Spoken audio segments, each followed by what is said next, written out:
Bonjour et bienvenue dans cette vidéo. Je suis Walid Amara et j'ai l'énorme plaisir d'avoir avec moi le professeur Vincent Alganamondo. Salut qui est Walid. à PHP, merci.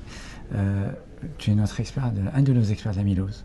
Et l'amylose, moi je voulais te poser une question, c'est que on connaît ta famille 10 et puis on va arriver maintenant, même quand on est à l'EEC, là, on voit plusieurs stands de nouvelles molécules qui arrivent. Comment on va faire en pratique avec tout cet arsenal? C'est-à-dire que d'abord, est-ce qu'il va y avoir des phénotypes pour certains ou comment tu vois les choses? Alors déjà, je vois ça comme une bonne nouvelle. Parce que on est dans un domaine où on a quasiment un essai de phase 3 positif par an. C'est-à-dire qu'on a eu l'acoramidis il y a 2 ans, on a eu Helios B avec le vutrisiran il y a 1 an, et l'année prochaine, on attend l'eplontersen avec l'étude cardio-TTR transform.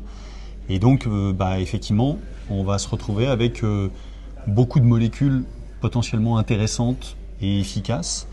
Et ce qui est intéressant, c'est qu'à chaque fois, c'est des études de morbimortalité avec des réductions de mortalité chez les patients qui sont traités. Ce qu'il faut avoir en tête, c'est que les fabricants ne nous ont pas facilité la tâche. C'est-à-dire que tous ces essais-là sont des essais contre placebo. C'est-à-dire qu'à chaque fois, il n'y a pas de head-to-head comparison entre un traitement par rapport à un autre. Le dernier essai qui va arriver va peut-être lever une petite ambiguïté là-dessus, parce que c'est un essai avec des effectifs qui sont beaucoup plus importants et dans lequel, petit à petit, au fur et à mesure que les essais avancent, les bras placebo sont en fait des faux bras placebo dans lesquels il y a beaucoup de gens qui sont traités par du tafamidis. Mais ce qu'il faut avoir comme message clé, c'est qu'effectivement, actuellement, il n'y a pas de comparaison entre les différents traitements et que donc ils vont arriver tous successivement en disant qu'ils ont leurs points forts, etc., etc. Et donc ça va être très difficile pour les experts et du coup pour la communauté cardiologique de dire clairement quel traitement il faut préférer par rapport à un autre. Après, c'est des traitements qui ont été validés sur des profils de patients qui sont les profils de patients qu'on rencontre dans les services de cardiologie, c'est-à-dire 80% d'ATTR wild type, 10 à 20% d'ATTR héréditaire, avec des ATTR wild type qui sont probablement un peu plus jeunes que celles qu'on voit en moyenne, c'est-à-dire qui ont 70-75 ans d'âge moyen. Donc, il y a peut-être aussi, est-ce que ça va être le mécanisme d'action qui va être plus séduisant? Alors, ce qui est sûr, c'est qu'on va avoir l'arrivée de traitements qui vont avoir de nouveaux mécanismes. C'est-à-dire que jusqu'à présent, on avait le tafamidis qui était un stabilisateur. On va avoir l'acoramidis qui va arriver, qui va être un autre stabilisateur. Et puis après, on va avoir les silencers qui vont arriver.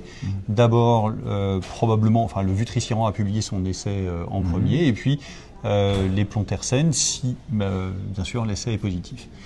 Il faut avoir en tête que on ne s'arrête pas là, parce que y a des essais sur d'autres silencers, en particulier la thérapie génique, qui sont en cours.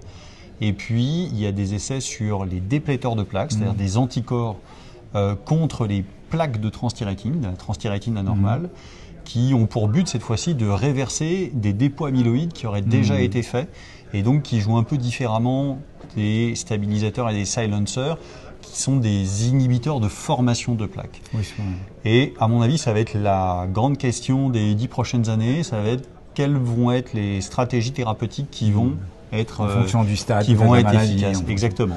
Voilà. Pour ce qui est des inhibiteurs de fibrilloformation, ce qui est clair, c'est qu'actuellement, on a à chaque fois des profils qui sont un peu similaires, c'est-à-dire que plus on les instaure tôt chez les patients qui sont les moins sévères, plus ça a l'air de bien marcher. Génial.